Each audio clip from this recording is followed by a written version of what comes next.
Continuity over an interval. The learning goal of this video is the Intermediate Value Theorem. But first, we need to understand the concept of continuity in an interval. By the way, if you like this video, don't forget to like and subscribe to this channel and activate the bell. It is very important for the continuity of this channel. Pay attention to the following two examples. We know that the first function is defined for x less than or equal to 0, and the second function is defined for x greater than or equal to 0. However, we see that the first function is continuous to the left of 0, and the second is continuous to the right of 0. So we need to broaden the concept of continuity. We can say that the first function is left continuous at x equals 0, and the second function is right continuous at x equals 0.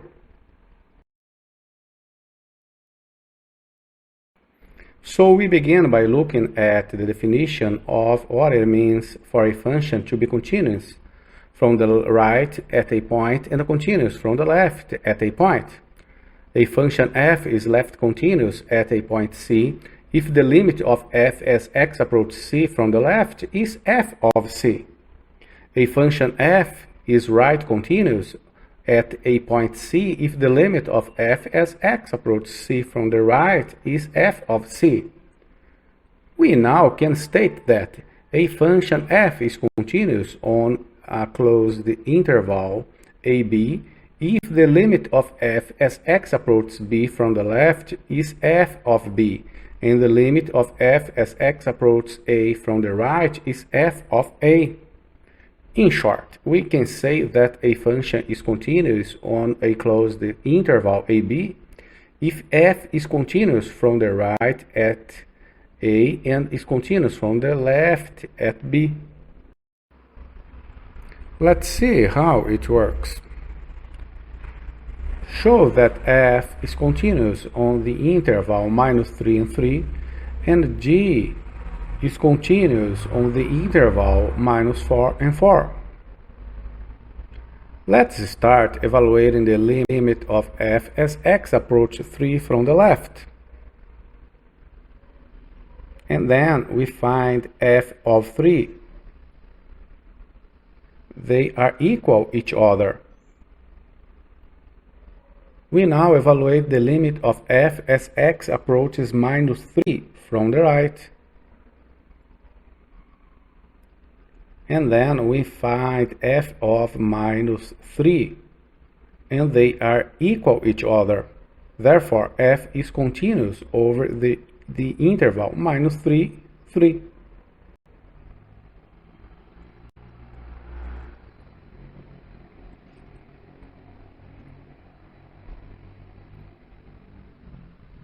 We evaluate the limit of g as x approaches 4 from the left, and then we find g of 4. They are equal each other. We now evaluate the limit of g as x approaches -4 from the right, and then we find g of -4. They are equal each other.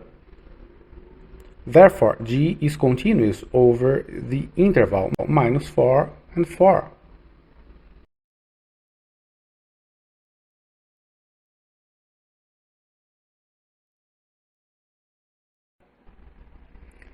Intermediate Value Theorem.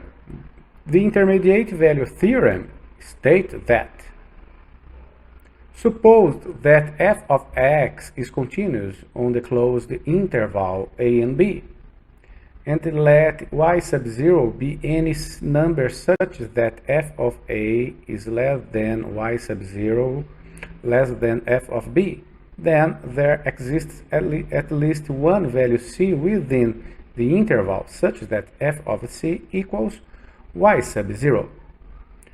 In other words, a continuous function takes on every intermediate value between the function values f of a and f of b. It is illustrated by the graph below. Note that the value can be taken on once or more than once. The graph shows 3 points where f of c is y sub 0. Let's see how it works.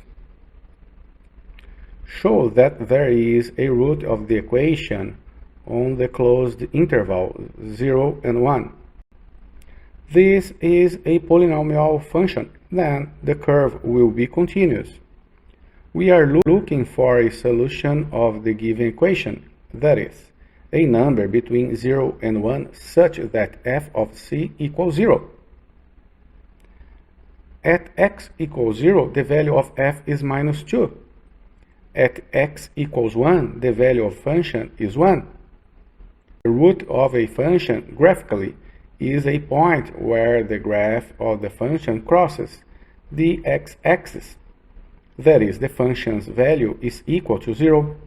At x equals 0, the curve is below 0, and at equals 1, the curve is above 0. So somewhere in between minus 2 and 1, the curve must cross through y equals 0. In other words, the equation has at least one root in the given interval. Let's see another example. Show that there is a root of the equation on the closed interval minus 4 and minus 1. This is a polynomial function, then the curve will be continuous. We are looking for a number between minus 4 and minus 1 such that f of c equals 0. At x equals minus 1, the value of f is 6. At x equals minus 4, the value of the function is minus 33. At x equals minus 4, the curve is below 0, and at x equals minus 1, the curve is above 0. So somewhere in between minus 4 and minus 1, the curve must cross through y equals 0. In other words, the equation has at least one root in the given interval. Let's see another example. Show that the function takes on the value 0.4. F of x is continuous at all points x where x is different of minus 1. The function has a discontinuity there. So we have to find an interval a and b and show that f of a is below the line 0.4 and f of b is above the line 0.4. To simplify, let's try a equals 0 and b equals 1. At x equals 0, the value of f is 0. At x equals 1, the value of function is 0.5. At x equals 0, the curve is below 0.4. And at equals 1, the curve is above 0.4. So somewhere in between 0 and 0.5, the curve must cross through the line 0.4. Therefore, f of x equals 0.4 for some x between 0 and 1.